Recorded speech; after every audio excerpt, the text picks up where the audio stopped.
اچھا حضرت، سوال یہ ہے کہ ہمارے ہاں بعض لوگ یہ تاثر پیش کرتے ہیں کہ نبی کریم صلی اللہ علیہ وسلم کا میلاد صحابہ کرام سے ثابت نہیں ہے، تو ہم اس کو کیوں منائیں؟ سب سے پہلے تو اس بات کو سمجھ لیں کہ یہ کہنا ہی غلط ہے کہ صحابہ کرام علیہم رضوان سے میلاد ثابت نہیں ہے۔ وجہ یہ ہے کہ نبی کریم صلی اللہ علیہ وسلم سے سوال کیا گیا، مسلم شریف کی روایت ہے اور کتاب الصیام میں موجود ہے، بڑی مشہور حدیث ہے۔ آپ علیہ السلام سے یہ پوچھا گیا کہ آپ پیر کے دن روزہ کیوں رکھتے ہیں؟ آپ علیہ السلام نے جو جواب ارشاد فرمایا اس میں دو چیزوں کو آپ نے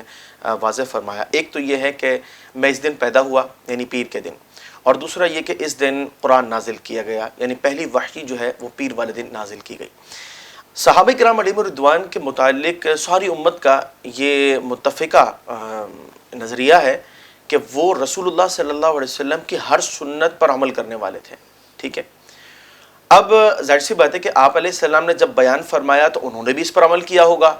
جس کے دل میں صحابہ کرام علیہم رضوان کا بغض نہیں ہے وہ تو یہ کہہ ہی نہیں سکتا کہ صحابہ کرام علیہم رضوان نے اس سنت کو ترک کیا ہوگا یا غفلت اختیار کی ہوگی، ٹھیک ہے۔ وہ الگ بات ہے کہ ان سے کسی نے نہیں پوچھا یا آپ کے پاس سے کوئی واضح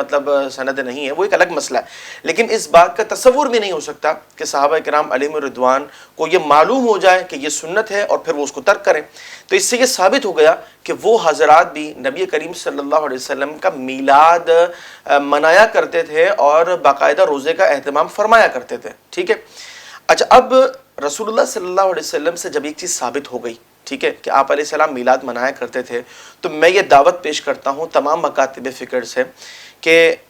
وہ ہر ہفتے میلاد منائیں۔ صحابہ کرام علیہم رضوان اور رسول اللہ صلی اللہ علیہ وسلم کی سنت کے مطابق ہم یوم ولادت جو ہے روزہ رکھ کے منائیں، ٹھیک ہے نا۔ اور ظاہر سی بات ہے نہ اس میں کسی کو اختلاف ہوگا اور سارے کے سارے مسلمان جو ہیں وہ میلاد منانے والے ہوں گے۔ کتنی خوشی کی بات ہوگی کہ ایک ایسا معاملہ جس میں سب جو ہے وہ ہم متفق نظر آئیں اور اپنے اتحاد کا ثبوت دیں۔ دوسری بات یہ ہے کہ جب نبی کریم صلی اللہ علیہ وسلم سے ایک چیز ثابت ہو گئی، واضح ہو گئی، آپ سے سوال پوچھا گیا، آپ نے اسپیشلی جواب ارشاد فرما کر کے کلیئر کر دیا، اب اس کے بعد یہ کہنا کہ صحابہ کرام علیہم رضوان سے ثابت کرو، اس میں تو بلا تمثیل ایک ایگزامپل میں آپ کو دوں گا کہ ایک بادشاہ نے ایک معاملے کے اندر فیصلہ کر دیا اور جب اس سے وضاحت طلب کی گئی تو اس نے مزید وضاحت بھی کر دی۔ اب اس کے بعد جو ہے ایک شخص جو ہے وہ یہ پوچھنے لگا کہ جناب وزراء میں سے کسی سے یہ معاملہ اسی انداز سے ثابت ہے، ٹھیک ہے۔ تو یہ تو بڑی عجیب سی بات ہو گئی کہ جب نبی کریم صلی اللہ علیہ وسلم نے یہ واضح فرما دیا کہ آپ جو ہے روزہ اس وجہ سے رکھ رہے ہیں کہ آپ کا یوم ولادت ہے، ٹھیک ہے، تو پھر صحابہ کرام علیہم رضوان کے حوالے سے یہ سوال بنتا ہی نہیں ہے، ٹھیک ہے نا۔ تو ہمیں چاہیے کہ ہم جو ہے وہ اس پر عمل کریں، یعنی روزے کو اختیار کریں اور مختلف انداز سے جو ہے ہم اس کو منائیں، تو یقیناً جو ہے امت مسلمہ کا ایک بہترین جو میسج ہے وہ دیگر اقوام عالم پر بھی جائے گا۔ خلق السحاب وخلق الماء خلق الشمس